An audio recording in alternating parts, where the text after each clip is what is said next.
Kembali lagi bersama saya di channel AI TV.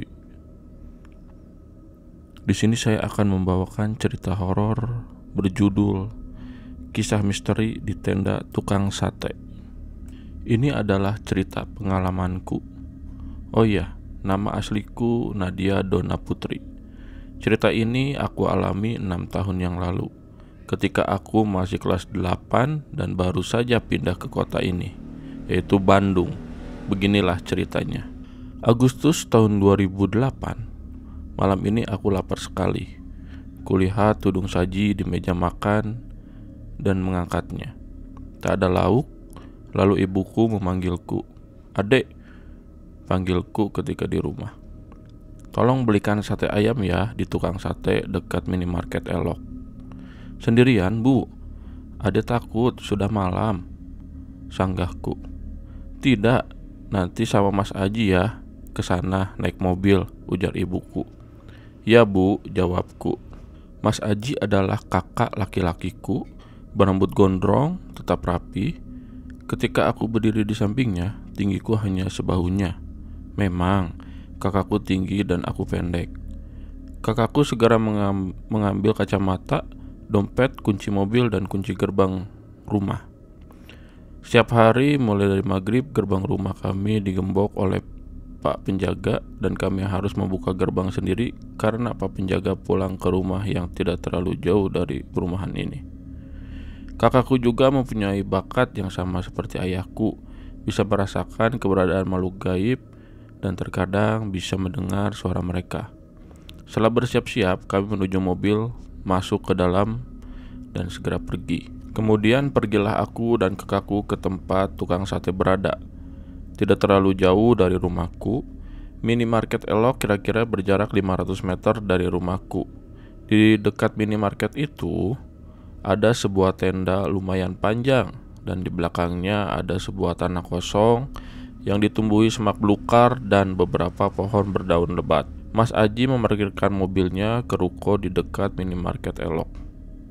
Aku dan Mas Aji turun dari mobil dan berjalan kaki ke tenda tukang sate.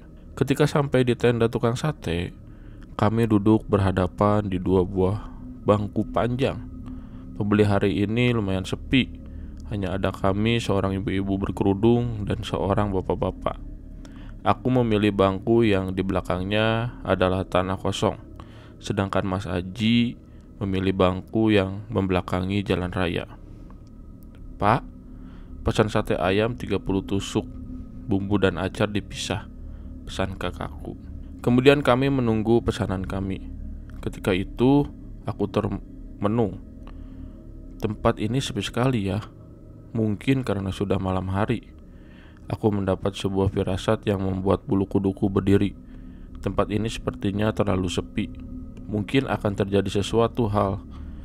Ini hanya firasatku saja. Ketika aku selesai berfirasat, begitu terdengar sebuah suara. "Sini, sini."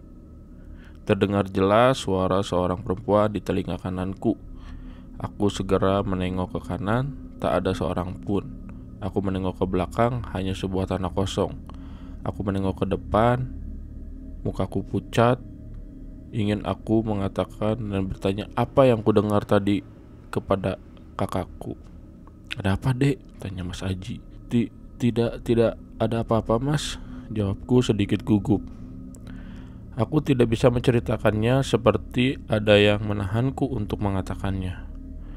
Akhirnya pesanan kami pun selesai. Kakakku segera membayar dan kami pun kembali ke mobil untuk pulang ke rumah. Di perjalanan menuju rumah, sambil menyetir, kakakku menengok ke arahku dan mengatakan sebuah hal. "Adek, tadi dibisikin sama perempuan ya?" "Hah? Kenapa Mas Aji tahu?" tanyaku heran. "Dulu Mbak Lati, kakakku yang perempuan, juga pernah dibisikin di tempat itu," jawabnya.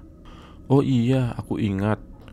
Kakakku yang perempuan itu juga mempunyai bakat yang sama seperti ayahku dan kakak laki-lakiku. Berarti dengan hal ini terjadi, aku juga telah mempunyai bakat ini. Kenapa Mas Aji tidak dibisikin?" tanyaku. "Karena aku laki-laki, biasanya yang dibisikin di tempat yang yang berjenis kelamin perempuan, jawab Mas Aji. Dan ketika aku sempat di rumah, Mas Aji bercerita kepada Mbak Lati. Oh, adik juga tadi dibisiki ya. Mbak juga pernah dulu seperti itu, tapi hanya sesekali, tutur Mbak Lati.